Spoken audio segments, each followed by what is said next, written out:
Hello guys, once again it's me Nelson Viegas, your favorite personal trainer in Dubai. Today I brought a subject that sometimes I see that people has lots of doubts that is related to thermogenics and stimulants that you can use to increase your fat burning, and how can that affect or not your fat burning in short, medium and long term. Okay, so why thermogenics only work temporarily? So let's imagine this cell here is a white adipose tissue, okay? And these receptors here, it's called beta adrenergic receptors. So you have three types of beta receptors. You have beta 1 receptors, beta 2 receptors, and beta 3 receptors. The beta 1 receptors, they are located in a heart. So let's forget about the beta 1 receptors. The beta 2 receptors, they are located on a fat cell, on your vessels and arteries, and also in your lungs. That's why most of the stimulants, they work as a vasodilator for asthma and other type of respiratory conditions, okay? And you also have the beta 3 receptors that they are also in the membrane of the fat cells, so of the adipocyte. Okay, so let's imagine that this is an adipocyte, and what do we store inside the adipocyte? So inside the adipocyte, we store triglycerides. What is a triglyceride? Triglyceride is three fatty acids, so first, second, and third, attached to a backbone of glycerol, okay? So this is what we store. We store lots of them inside the fat cell, not just one. We store lots of them. Okay, here is just a representation of just one. So in a normal day, what happens is we have two types of nervous system that regulates our activity. When you are in fight-flight mode, like for example in training, you activate the sympathetic nervous system. When we are in a normal, like resting or doing our digestion or reading a book or watching TV, you activate your parasympathetic nervous system that it's controlled by a neurotransmitter called acetylcholine. Okay, let's forget about this one now. This is important just for you to understand that during the day, we are not training 24 hours per day. So on our 24-hour period, you train for 1 hour, maximum 2 hours. So most of the time, we are activating this parasympathetic nervous system and not exactly the sympathetic nervous system. So let's imagine that in this adipocyte, in this fat cell, we have 10 receptors. 1, 2, 3, 4, 5, 6, 7, 8, 9, and 10. Okay? So when you are resting, you connect so you use these beta 2 and beta 3 receptors. So what connects in this beta receptor? So the name is beta adrenergic receptor. So we connect adrenergic, so it comes from adrenaline and noradrenaline. So the central nervous system stimulates two hormones called adrenaline and noradrenaline. So we produce this in your adrenal glands, in the medulla of our adrenal glands.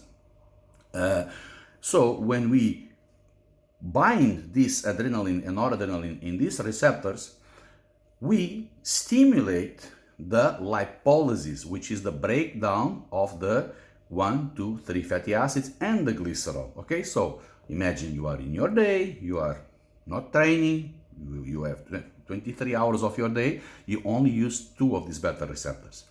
Now you start training, so you start activating your sympathetic nervous system. So now you have more demand of adrenaline and noradrenaline, so now you activate the 10 receptors, but you activate these 10 receptors for a period of 1 hour while you are training. Well, if you are training, right, because some people go to the gym just to send WhatsApp messages and they continue to use only 2 receptors, but that's another conversation. So that's the new reality right now. So what happens is when you are training, you use more receptors, so you saturate all the receptors. So when you use any type of stimulants, now instead of you stimulate these beta receptors for 1 hour, you have a stimulation of hours. For example, in the case of clenbuterol, 36 hours, salbutamol 4 to 6 hours, caffeine 4 to 10 hours. It depends on a sip that we use. We have 2 different CYPs or CYPs. They belong to the cytochrome P450, which is a complex that we have in our liver that metabolizes drugs, medicines, and lots of substances like caffeine, for example. So caffeine is metabolized by the CYP1A2A1 and the CYP1A2F. If you are a F, you are a slow metabolizer. If you are a A1, you are a fast metabolizer, okay? So imagine that now you are using these stimulants and you are stimulating these beta receptors for 24 hours. What's going to happen? You want to break down much more fat. So you want to use much more this process called lipolysis. Lipolysis is not fat burning. Fat burning is called beta oxidation. But to happen beta oxidation, first it needs to happen this lipolysis. So, but make a long story short, you have several hormones that works here on the membrane of the cell. Here is the representation of the beta receptors, but you also have other hormones called stimulating lipolysis hormones like cortisol, glucagon, growth hormone, and adrenocorticotropic hormone. So this is called ACTH. So all these hormones, they work also in the membrane of the cell. They use different receptors, of course, but they do the same thing. So what this adrenaline does when it binds to the receptor? So now you start training, you activate the 10 receptors. So what's going to happen? You activate what we call the cyclic AMP. This cyclic AMP activates a protein called protein kinase A.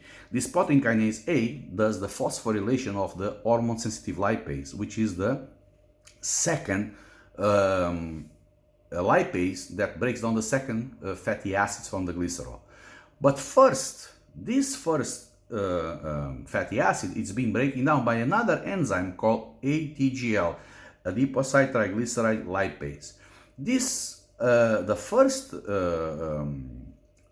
fatty acid, free fatty acid that we break down here, we use more when you are in a resting period. So we don't really need to break down all the triglyceride. So this is activated by a protein called CGI58 and G052. So these two proteins, they activate the ATGL, they break down the first one.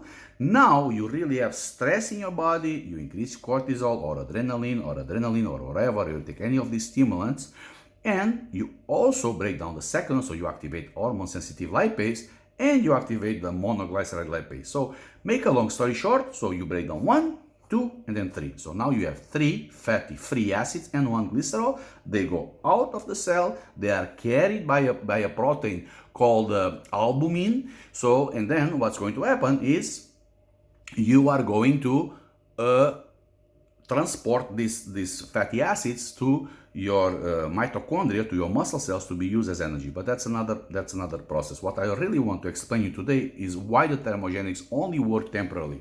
Okay, so what's going to happen when you use a clenbuterol or a salbutamol or caffeine? What happens is you overactivate these receptors in a 24-hour period. So the body senses there is too much adrenaline, too much stress, too much cortisol, too much everything. So the stress is being overwhelmed, is doing lots of lipolysis. So the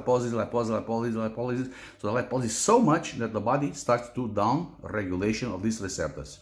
Another thing that it's important, I didn't put it here, but it's important for you guys to understand, that diabetics, they also have this problem, because diabetics, they have insulin resistance, okay? So when they have insulin resistance, they are always doing also loss of lipolysis, but they don't do beta oxidation. But that I can explain in another video. Why is that? But just to coming back here and to try to explain what happened when you use stimulants, you are 24 hours with your 10 receptors activated. What the body does down regulation of these receptors. So it inactivates 1, 2, 3, 4, and 5 of these receptors. So now when you train, you only have 5 receptors, so you start having down regulation. So when people, they drink coffee, they say, oh no, I drink like 10 coffees per day, I don't feel anything. People that don't drink coffee and they drink the first coffee, they start feeling shaky already. When people take salbutamol for a long time or clenbuterol for a long time, also happen the same thing. They start getting down regulation of the receptor. What it means down regulation is the receptors, they lose the sensibility, they lose the affinity to the adrenaline or to the clenbuterol or to the salbutamol or to the noradrenaline, and they start doing this process in a very inefficient way. So the problem is not only when you use the substance, the problem is when you stop using the stimulants, what's going to happen? Now, remember that I told you, you used to have 10 receptors, now you only have 5 because you did down regulation.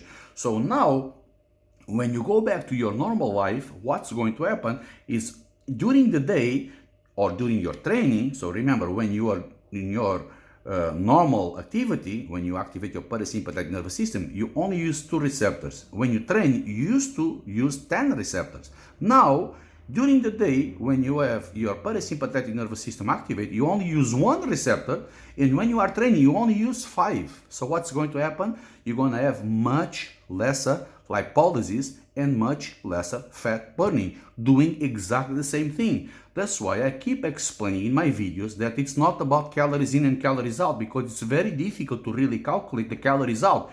If a person comes from a state like this, if a person is using any type of stimulants or stimulating too much of these hormones, the person has lots of difficulty to burn fat. So it's not that easy. It's not just calories in and calories out. Otherwise, any McDonald's employee can be a nutritionist or a trainer, because they just go to the Google and just Google, okay, how to calculate calories. Okay, they have an equation there and they put the data, body weight and height and gender and whatever, and they give you straight away how much calories you should eat. And it's not like that, because there is lots of processes. This is just one of the processes. So make a long story short, when you use stimulants, you're going to have a rebound, because you're going to have down regulation of these receptors. Okay, guys, I hope you enjoyed this video. I try to do it as short as I can. Thank you so much. Please subscribe, comment, say something. It's very important for the channel, very important for me to share this information. If you guys comment, of course, it motivates me to do more simple videos like this. Okay, thank you so much. Bye, guys.